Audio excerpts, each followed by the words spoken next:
Welcome back to the second part of components of physical fitness. Now, the first slide shows the cardiovascular endurance step test. You should have already performed this in Flipgrid. You need to record your results in the document provided in Schoology. Now, just like the week prior, you need to put the video on one side of your screen and put the document on the other side of your screen to record during the video. Now, if you don't know how to do this, I added steps on how to split your screen in the week prior. So for step test results, look at your results and see what you did. If you got an 85 to 95 pulse, then you are in excellent shape. The 96 to 105, you are in good shape. It's 106 to 125, you are in fair shape. And if it's 125 or more, you just need improvement, so start working out a bit more. Now there are two types of exercise, aerobic and anaerobic. Aerobic exercise is exercise that uses oxygen to get energy. Oxygen comes from glucose and sugars in bread or fruits that we eat. Endurance exercise such as long distance running and swimming are aerobic exercises. So anything that pretty much gets your heart pumping is an aerobic exercise. Now there's anaerobic exercise. It is exercise that is fueled without using oxygen. In this exercise, glycogen is used. It is another kind of sugar found in food. Activities that use strength in short bursts, such as sprinting and weightlifting, are anaerobic exercises. Now, anaerobic and aerobic exercises can work together. For example, tennis players use short bursts of strength when they serve or return the ball. So they are using anaerobic energy. Their bodies use aerobic energy to keep playing. So they use anaerobic to hit the ball, and they use aerobic to continue to play to have the energy to. Weight training. The use of weights to make muscles bigger or stronger.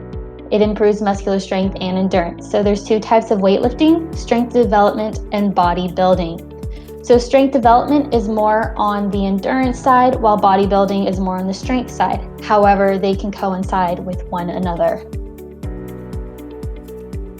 Sets and reps. So repetitions is the number of times you do an exercise, and sets is a group of repetitions. For example, if Bailey did 3 sets of 12 repetitions of bicep curls, therefore, she did 36 repetitions total. Equipment. So there's two types of equipment when weight training. There's free weights and machines. So examples of free weights include dumbbells, barbells, and curl bars. And machines is using a system of pulleys to let you control the weight as you lift it. The picture on the left is a machine, and the picture on the right is free weights. Next is warning signs of injury. So warning signs of injury include sharp pain, tenderness in single area, swelling, a reduced range of motion around the joint, muscle weakness, numbness or tingling, muscle soreness. It is normal and will go with the next time you exercise. So you can be sore if you have an injury, but if it's not prolonged, then it probably was just from working out and having normal soreness. Overtraining. So most adults need to exercise at least 3 to 5 times a week. However, some people exercise too much.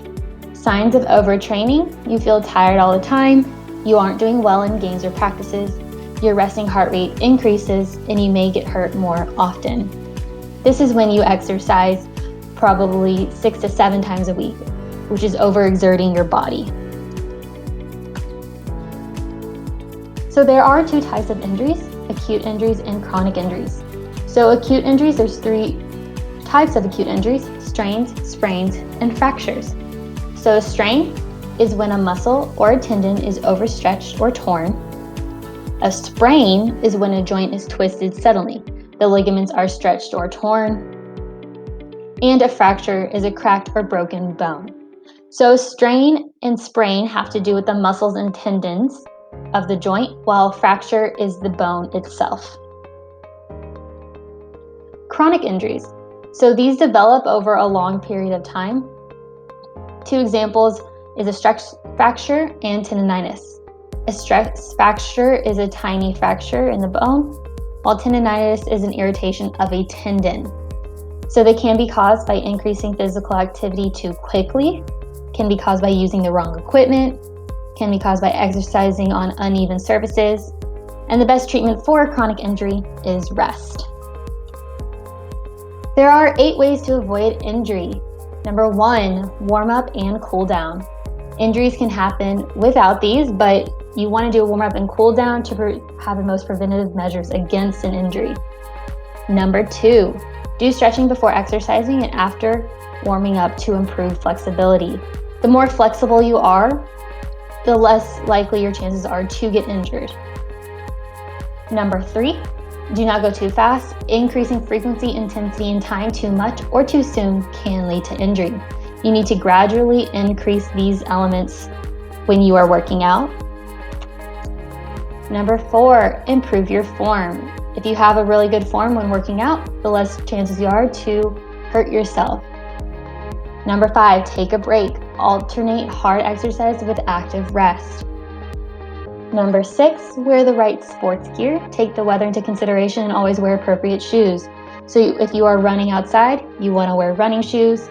If you are working outside and it is very hot, you might want to wear tank tops instead of jackets.